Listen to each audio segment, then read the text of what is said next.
This is the new 2016 MacBook Pro, and hopefully I don't drop it. So yeah, the new MacBook Pros are finally here. So the new MacBooks have been completely redesigned, and the function bars of the F1, F2, escape, volume controls, and so on, that one has been replaced entirely by a customizable touch bar. Now the new MacBook Pros now come in 3 models instead of 2, so it now comes in 13-inch, 15-inch just like before, and those ones do come with a touch bar, and then you have this one. This is a lower end model, so to say 13-inch, and this one doesn't come with a touch bar, so it's cheaper than the other two, and it also has a couple of more differences, which I'll be covering shortly. So hey everyone, welcome to the Zone of Tech. I'm Daniel, and this is my unboxing and initial review after a few weeks of use of the new 2016 13-inch MacBook Pro. Enjoy.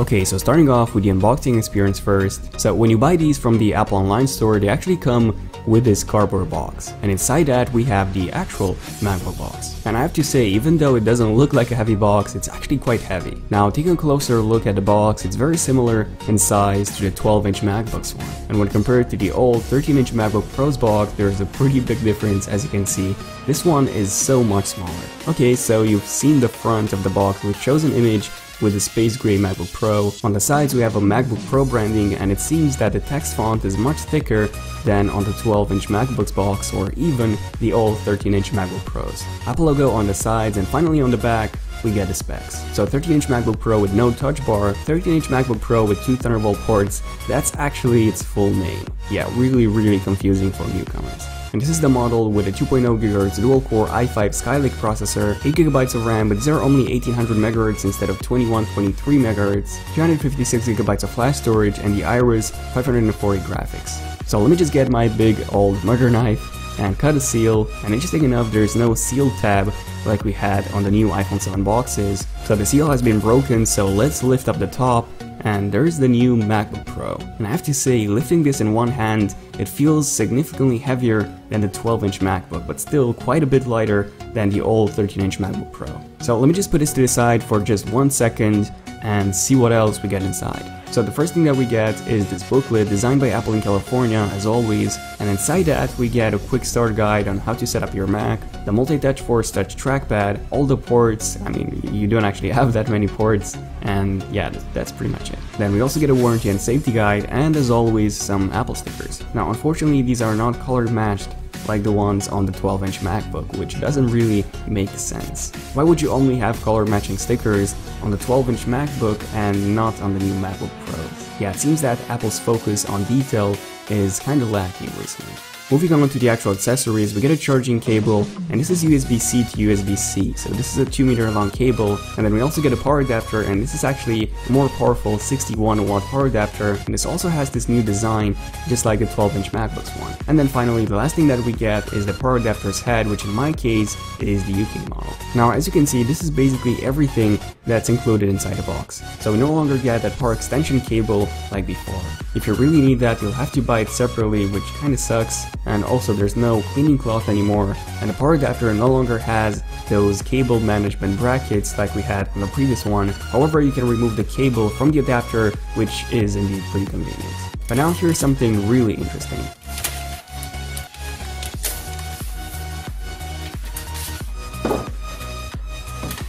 So I tried cloning the data from my 12-inch MacBook to this new 13-inch MacBook Pro, but it didn't actually work. And that's because the USB-C cable that's included in the box, that's only for charging. So if you need something for syncing or using Target Disk mode, you'll need something like this new Vulcan Thunderbolt 3 cable, which you'll obviously have to purchase separately. And by the way, the 12-inch MacBook doesn't have any generation of Thunderbolt at all. So you'll need to use this cable if you want to transfer any data, and that data will be transferred over USB 3.1 Gen 1, not Gen 2. So USB 3.1 Gen 1 is up to 5 gigabits and gigabytes per second. So yeah, really wanted to point this out. Okay, so I've been using this new MacBook Pro for more than 2 weeks now, so here's overall what I think about it so far. So first off, the design, it simply looks incredible. I mean, just take a look at how awesome and premium this thing looks. So it's very similar, as you can tell, to the 12-inch MacBook, and also from what I can tell, the space gray, at least to me, seems a bit darker than the one on the MacBook. However, it's not as dark as on the iPhone 7. I would have really liked to see a completely black MacBook Pro, just like the old black MacBook from a while ago. That thing just looked really awesome. Now, even though the new MacBook Pro with this new design simply looks amazing, in terms of the ports, we do lose quite a few. So So first off, we do lose the MagSafe connector, which is a pretty big letdown in my opinion. I mean, if Apple really wanted to make a USB-C MagSafe connector, I mean, they could have easily done that. Instead, we now have 2 USB-C Thunderbolt 3 ports, and that's it. Now, on the Touch Bar MacBook Pros, we get 4 Thunderbolt 3 ports, so 2 on each side. With this one, we only have 2 on the left-hand side. So we no longer have HDMI or USB Type-A or even the SD card slot, which I'm definitely going to miss. However, these new USB-C ports combined with Thunderbolt 3, which by the way has a bandwidth of 40 gigabits per second or 5 gigabytes per second, yes, this is the fastest connection out there, at least for consumers. So these ports are basically the god of all ports. So they support video output 5K at 60 Hz. Yes, this is now possible off a single cable. Audio is also supported, even charging, so yes, all USB-C ports are actually linked to the battery, so you can now charge a MacBook from any USB-C port you want, which is really convenient. Then the keyboard has also been improved. So it now uses the new butterfly mechanism just like on the 12-inch MacBook. However, this has been slightly improved from the 12-inch MacBook. This is the 2nd generation butterfly mechanism, and it's also not as thin as the one on the MacBook. So on the MacBook Pro, you do get more tactile feedback than on the 12-inch MacBook, and overall I do type quite a lot faster with this new butterfly mechanism than on the old MacBook Pros. Other than that, let's talk about the speakers. So the speakers on this thing are simply amazing. They're actually even louder than on the previous generation 15-inch MacBook Pro. So I was really blown away by the loudness of these speakers, the quality, and also the bass.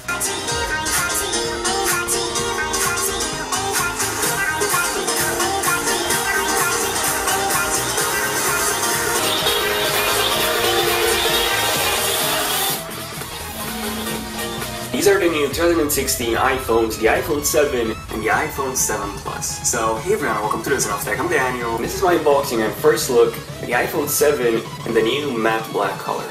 This is my unboxing and first look at the iPhone 7 and the new matte black color. So they do pack quite a lot of bass, even though you wouldn't expect that in such a thin and small device.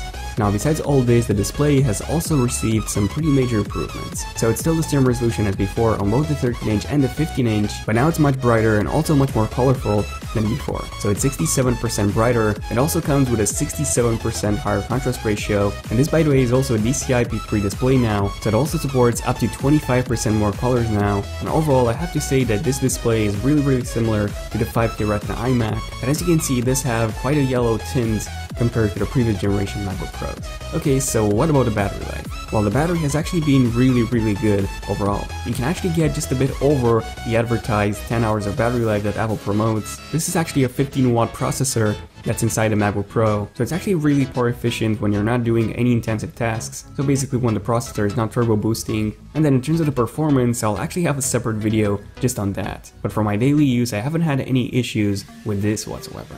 So this is the baseline model, and it's actually a tiny bit more powerful than the 2015 baseline MacBook Pro 13-inch. And in fact, exporting 4K videos was actually faster than on my 15-inch Retina MacBook Pro with a dedicated GPU. And that's because this one actually uses a new CPU architecture, which is Skylake in this case, and Skylake does indeed come with some pretty major Intel QuickSync improvements. Okay, so in the end, what do I think about the new 2016 MacBook Pro? Well, I actually really like it. Unfortunately, this is pretty expensive, so what Apple did is that they actually kept the old model, the 2015 MacBook Pros, and instead of reducing the price for those models, they actually kept them at the exact same price as before. Actually, in the UK, because of Brexit currency adjustments, they're actually more expensive than before. And then this one, the 13-inch MacBook Pro without a touch bar, is more expensive than the previous generation, and then the touch bar models are even more expensive than that.